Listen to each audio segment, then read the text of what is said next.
This is example number 2 on static ductile failure theories.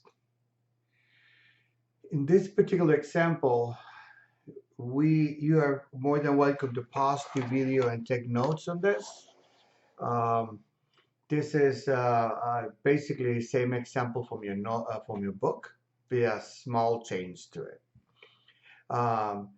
There's a force applied in this bracket.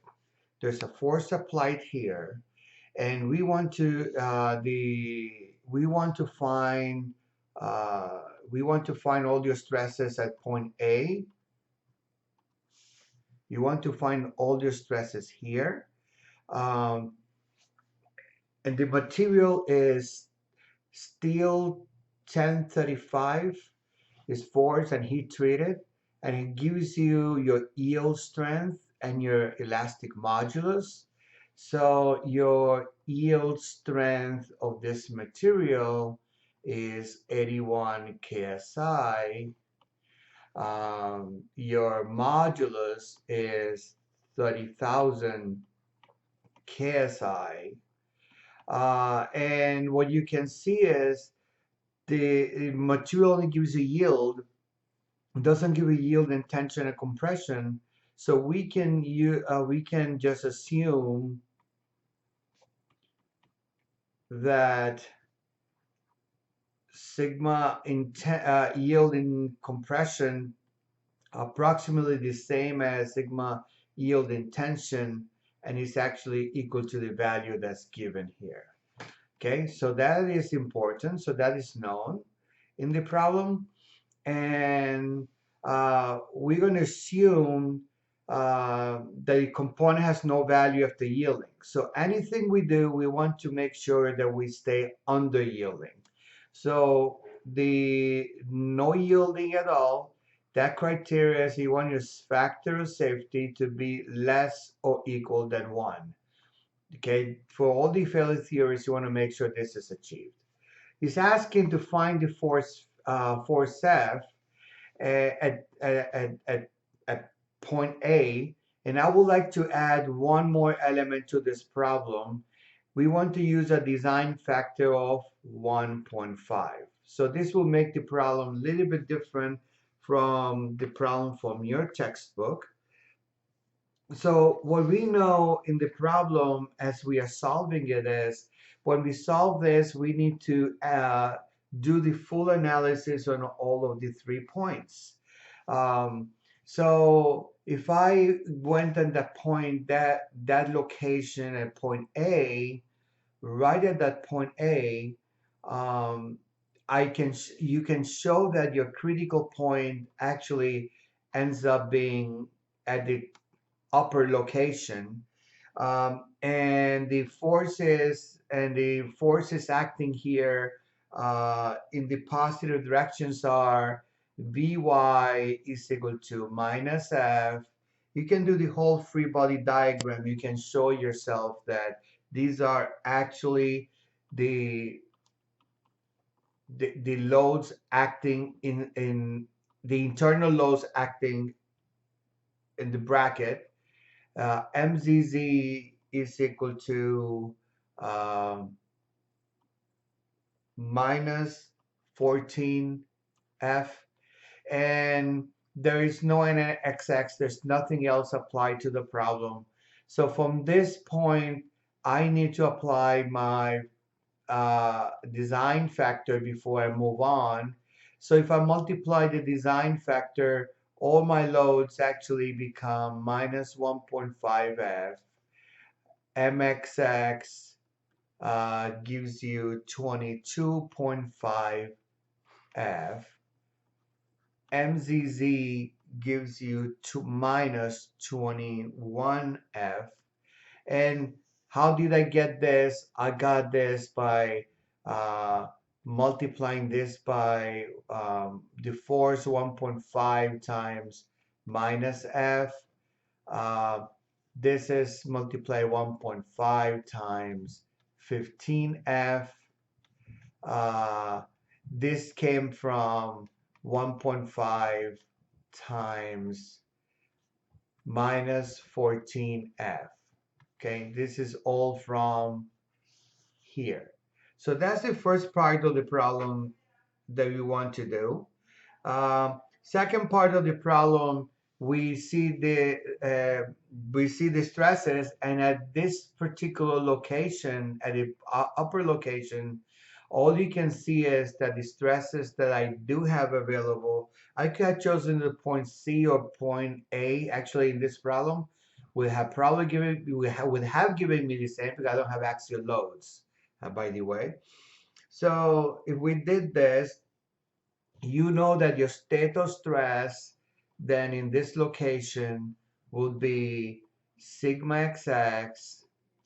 It will be all zero, and just remember that your coordinate system, this is y, this is z, this is x, and your stresses, your stresses will go in this direction. So that was tau x z, x in the x plane, but in the z direction, because your torque is actually going around this, is going in this direction. You can see it's positive. And then your moment is actually, instead of going about this direction, is going the opposite direction. So it's actually going, it's going in this, so it's going negative, and this is actually in tension. Okay, I really don't care for V because V does not, there's no shear stress in this location anyways. So I only have pure bending. The problem, I only have the case of pure bending and torsion. So your problem actually looks like this: 0, 0, 0, 0, tau xz, and 0. And you can see that the problem is a plane stress problem. Okay, how do I find these guys? Well, you know that your sigma xxb will be mzz divided by z, and you know your tau xz will be mxx divided by bq. Okay, for a circular cross section, we can show that your z is actually equal to pi d. You can go to the tables and find that value, and also q is equal to pi d cubed divided by 16. Okay, now one of the things that you have to keep in mind when you're doing these problems, this is exactly what we learned previously. Now what we want to do is we want to apply the stress concentration factors. Why? If you go back in the problem, just realize this, I have this stress concentration. I'm going to have a stress concentration factor there. Okay, so when I'm doing this, I am using the smaller diameter, never the bigger. So this D actually uses this diameter. Okay, that's the diameter I'm evaluating. Now, for ductile materials, as we talked about, when we had ductile materials, I have KTB, I can have a KTS, but for ductile, the stresses can redistribute within themselves. So KTB is equal to 1, and KTS is also equal to 1. So that's given, that's known in the problem. So these guys are 1. I know my diameter here, and the only thing, and I can just replace everything in there. And if you do the whole mathematical calculation, you can show that your state of stress then is actually equal to 213 F 0 114 6 F 0 0 0 114.6 F 0 0. So you can show this is what your state of stress actually ends up being. Now, the whole problem, to solve the problem, I need to find my, as we know, you can only to solve these problems, I need to find my principal stresses, I need to find my tau max, and I need this because my three theory is actually going to use that. My first theory just says that I need to find my von Mises stress, okay? So once I find the von Mises stress, then I can calculate my factor of safety, that is sigma yield in tensile divided by my sigma equivalent. Um, uh, then I need also to, I know my tau max, and tau max, I'm going to have two ways to do this. My factor safety is ys divided by tau max, but this ys, I can use it equal to 0.5 sigma yield in tensile. NSF factor safety is also same equation divided by tau max, and that would be stress, that would be 0.577 sigma yield in tensile. Okay, there are two ways to do the problem, and we do both of them. Then I have the third method. The third method is find the factor of safety. That one is actually 1 over, and is using sigma yield in tension minus sigma 3 sigma yield in compression. This is using um, the column Moore theory. Okay, to solve these problems, one way we can do is we can use our MATLAB code. And you might say, well, you know, it's going to be crazy to use the MATLAB code because I got all these equations actually function of f. So the secret is, forget about the f for a moment, take the f's out, okay, take them out, get the answers in, get the answers that you're looking for, then we will place the f back, okay? Let me just show you what I'm talking about. So let's pull our code, okay, this is our code, and we're going to run the code again.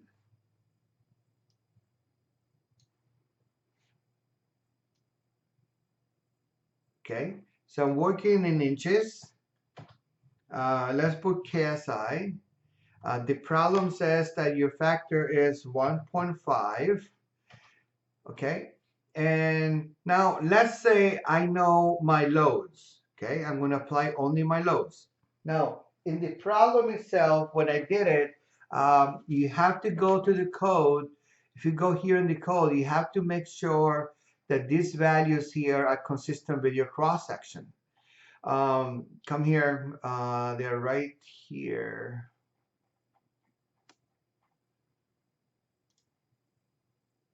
They're right here. You see, these are the values for a circular cross section.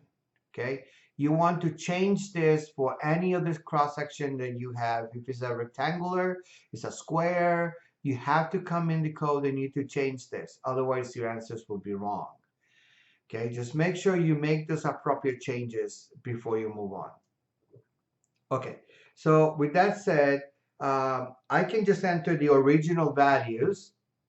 The moment it was 15, the value before applying the load, the load design factor, this was minus 14. Vy was minus 1. I am working with ductile material. My sigma yield was 81. And assuming that the values are the same for compressive and tensile.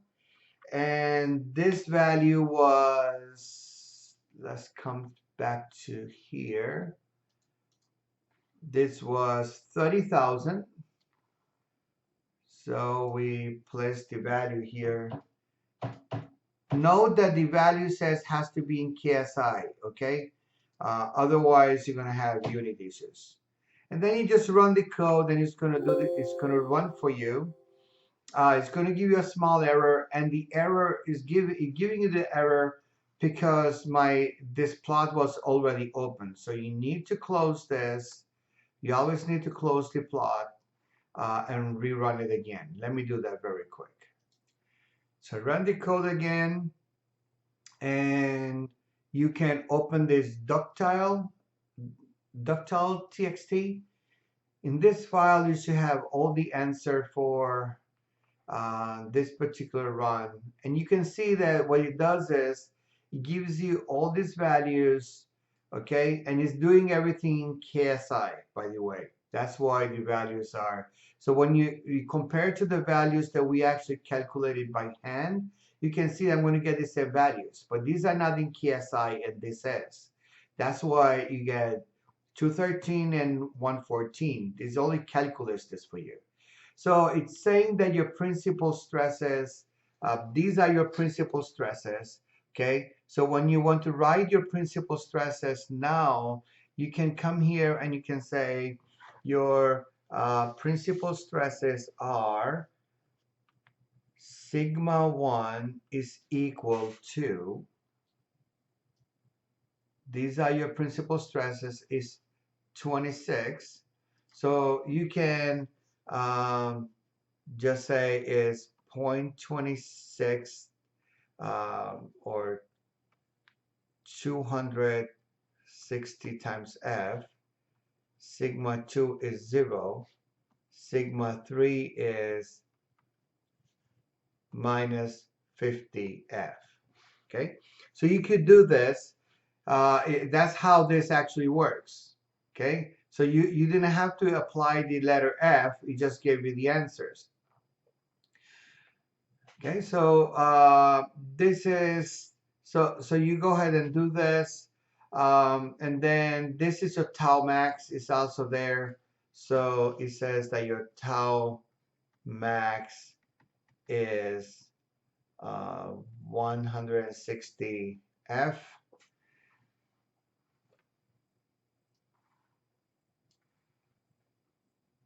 Then your code itself actually does the whole evaluation for you. It does the checks for you. Obviously, you're going to say everything is safe. You have to ignore all of that. One thing you have to do is you have to come here and you say, okay, this is the value that I care for right here. Okay, so you can use this value or you can use this. Both are acceptable. Let me show you how that works. So if you use the code as is given, you have two ways to do this.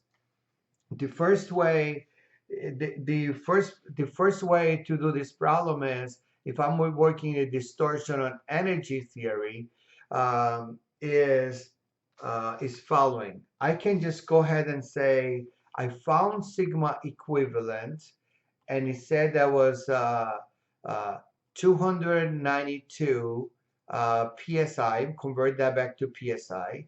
Well, actually, code, let me just tell you what the code gives you. Code gives you KSI. Okay, so you can convert that to PSI. And if you remember, we didn't have the F, so I'm going to add the F back to the equation. So the whole idea that I want to make sure that my factor of safety, the sigma yield in tensile, divided by sigma equivalent has to be less or equal than 1. Okay, then from here I can show that this is 81, this is 292 F. Okay, and I need to convert this back. I can either leave it like this or convert it back to PSI. Has to be less or equal than 1. So now realize what the code does. The code already gives you this factor right there. You see, it does the division for you. So the factor of safety that is giving 277, that is actually this division right here. So the code is actually saying this value that you're getting, this value is the factor of safety the code is giving you. 277 divided by f has to be less or equal than 1. And so what it's really saying is for your problem to be valid, so I can take this on the other side.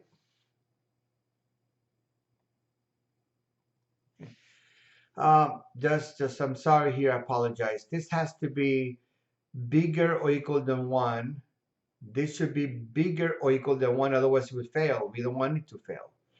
Okay, so just make sure those adjustments, and I think I might have, yeah, this is all correct. I just made a mistake here. Bigger or equal than 1, bigger or equal than 1.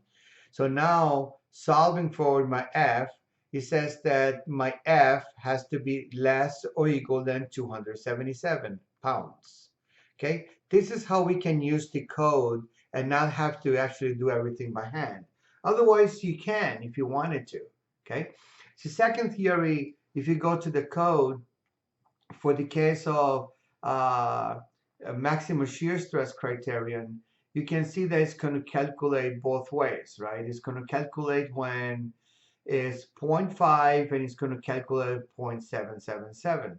So the one case is the first case, it gives you this value.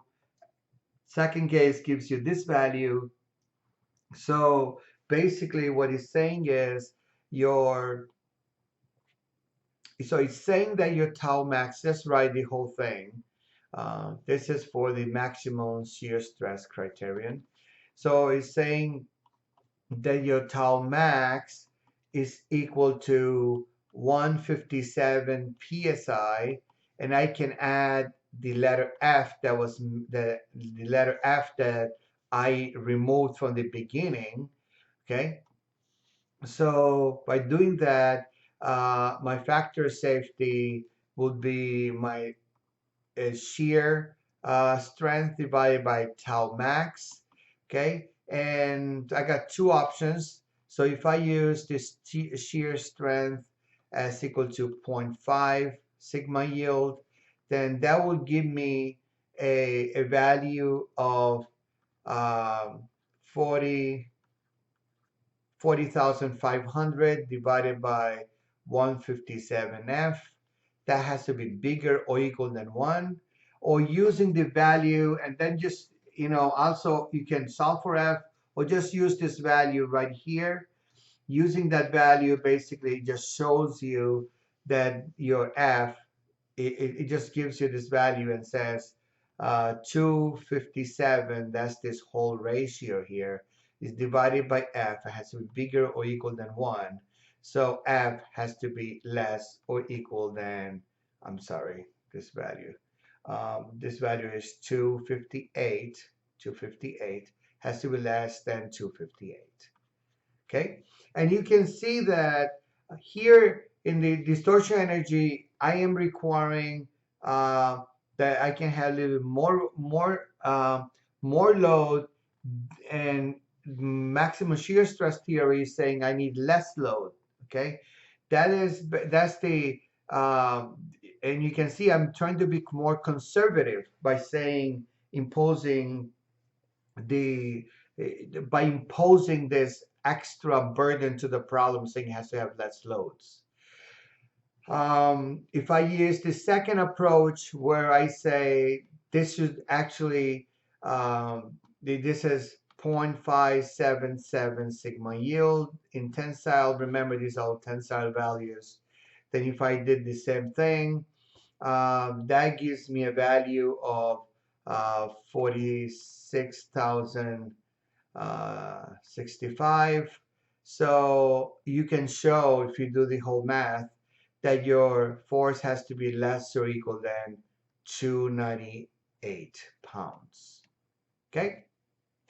So if I use brittle column more, The brittle color is the last theory that we use in this problem, and you can see that that theory is actually also straightforward here, um, and it gives you a value.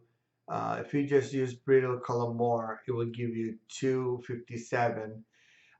It's the same value that we got for maximum shear stress, which I would have expected anyways. Um, okay, so this is the first part of this problem. The second part, assuming the same thing, um, tell me if the component is going to fail. Let's still use ND equal to 1.15 in this case. This is the minimum design factor you always want to add. You never do a problem without adding some design factors. Nothing is given there, multiply by 1.15, unless your program that for which you're working on, they tell you just use one. Okay, but if they don't, you always have to ask, what's the standard design factor that you want me to multiply everything? So in this particular case, it's saying what happens when F is actually equal to 400? Will the component fail or not? Well, the problem is very easy to solve for both cases, because I know that for the so when we did this, just give me a second. So actually, these are the maximum loads, okay? So your load has to be less or equal than any of these loads to be safe. So when it's saying what happens if component is going to fail if F is equal to 400, right? You can immediately see that it is going to fail because my load can only bear this amount of load. Okay, so the second part of the problem says, I did make a small change here. Please make it is 270. Will the component fail in 270? So if I go back to this table, you can see it's 270, right?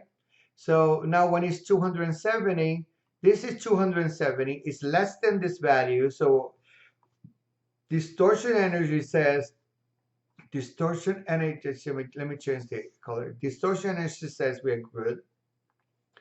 The maximum shear stress theory says the maximum load I can have is this, so it fails here.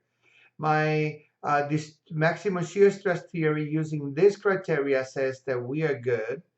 The Collin-Moore criteria says has to be less than 257, so it says we are not good. So basically, depending on the theory that you use, the extra burden is actually you're paying a big price on that. Paying a big price for that. So the recommendation always says, typically what we do in aerospace and most of the problems is to use the distortion energy. And the distortion energy theory that we use, we usually keep it, distortion energy theory is the one that we use in the industry. There's a lot of experimental data that's been shown that actually fits well with the data. And so this is the one that we like to use and matches better with the data. So therefore, there's no need to put that extra burden using the maximum shear stress theory. So this kind of wraps up and explains this problem. And before I complete this, I did want to show what the plot looks like for this particular case, right? So in this particular case, this is the line, and you cannot really use your design point here because it's not multiplied by the value of f. You need to have a value of f to get this right. But this is your line. This is the load line is correct. What is not correct is this value. So when you're using this method by ignoring your f, then they have to be very careful. Okay. Another variation of this problem could have been, you know what? what if I wanted this to be the load? What should be my diameter in that case? Well, in that particular case, if that was the case that you're looking for, so you know everything, now you go to your code and you see where I put d equal to 1. Well, then the first thing you will do is the first thing you will have to do is you have to go back and replace all these values and put the f minus 400 here. Sorry, here. Put all the the values of f. Okay, so you get the actual loads. You can also apply that here, put the values of f and get your stress value. Now your stress value is not correct there because this is a function of d, which I don't know. Okay, so the way you can do the problem is you solve this problem with many values of d. Okay, you solve one problem for d and see if factor safety. If you're higher than 1, lower it, make it smaller. If you are less than 1, then you make it higher. And you keep iterating. You have to run the code multiple times. You can keep track of that in an Excel sheet or in a separate sheet to know how your stress is actually, how your factor safety varies. And then, or if you're very groovy MATLAB, just put a big loop here for very many values of d and until your factor safety is actually close to 1. So there are many ways to do this. The easiest way, just change this value, get an output, change the value, get another output, change the value, get another output, and keep repeating that until you get the value that you really want. So this concludes this last example on failure theories.